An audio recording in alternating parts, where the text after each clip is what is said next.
At 2:45 in the morning, I turned my key, and my truck screamed like it had been stabbed.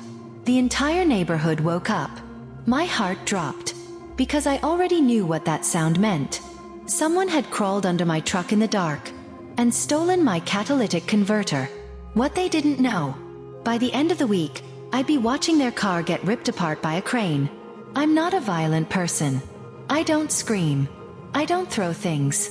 But when I stood there at almost 3 in the morning, cold air biting my face, listening to my truck howl like a wounded animal, I felt something deep in my chest snap. It wasn't just about the money. It was about the audacity. Someone had crept onto my property while I slept, laid on the ground, used power tools, and ripped something out of my truck like I wouldn't notice. Like I didn't matter. I shut the engine off and just stood there, staring into the dark street. Porch lights flicked on one by one.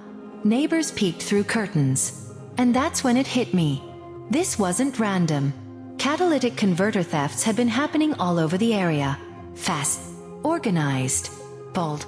And suddenly, I was angry in a very calm way. The dangerous kind. The discovery. By morning, the neighbors were already talking. Someone across the street had cameras. Someone else down the block had motion lights. And within hours, we had them. 2 local kids. Always hanging around the chicken shack. Always smoking. Always broke. But somehow always driving. Their ride? A beat-up old police Crown Victoria. No plates. No taillights. Rattling like it was held together by duct tape and bad decisions. They didn't even try to hide it. And that's when I made a choice. I didn't call the cops. Instead, I called a friend of mine who works in code enforcement. And I told him my plan. He went quiet for a second. Then he said, "If you do this by the book, I'll back you." That's when the real revenge began. Balance scale. The legal trap. See that Crown Vic? It wasn't street legal. No registration. No insurance. No plates. No working lights. A rolling violation. So I waited. Days passed. Every time I drove by the chicken shack, there it was. Parked crooked. Bass rattling. Laughing like nothing in the world could touch them. Until one afternoon, I spotted it sitting alone on a quiet side street. My heart started pounding. I made the call. "Vehicles here," I said. "Same one." The answer came back fast. "Go ahead." I didn't hesitate. The tow truck hooked it up like it was nothing. Metal chains clanking. Hydraulics whining. I followed it straight to the police station. The truth comes out. The cops ran the VIN. No plates. No title. No insurance. Then the officer looked up and said, "This thing hasn't been registered since 2011. Turns out, the actual owner wasn't even the kids. They'd bought it off someone else.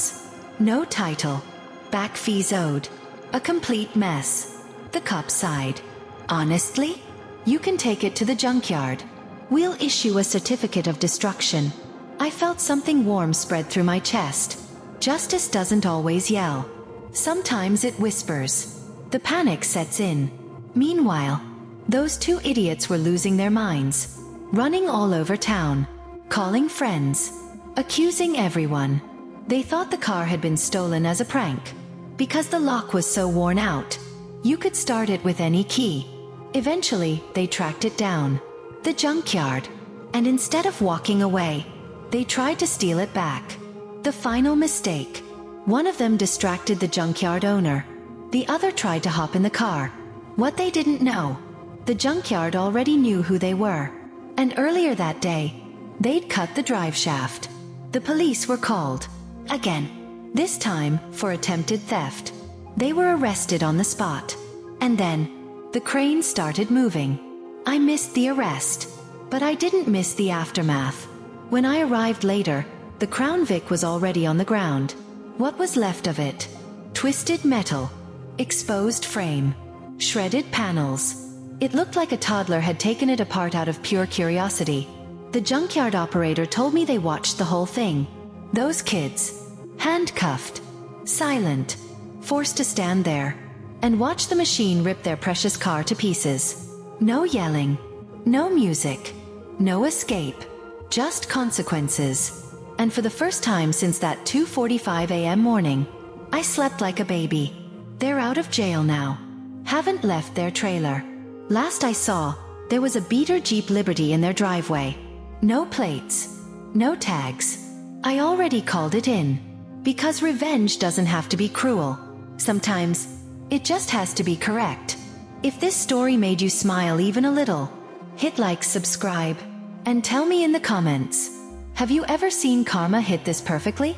Because around here, justice always rolls on 4 wheels. Oncoming police car fire.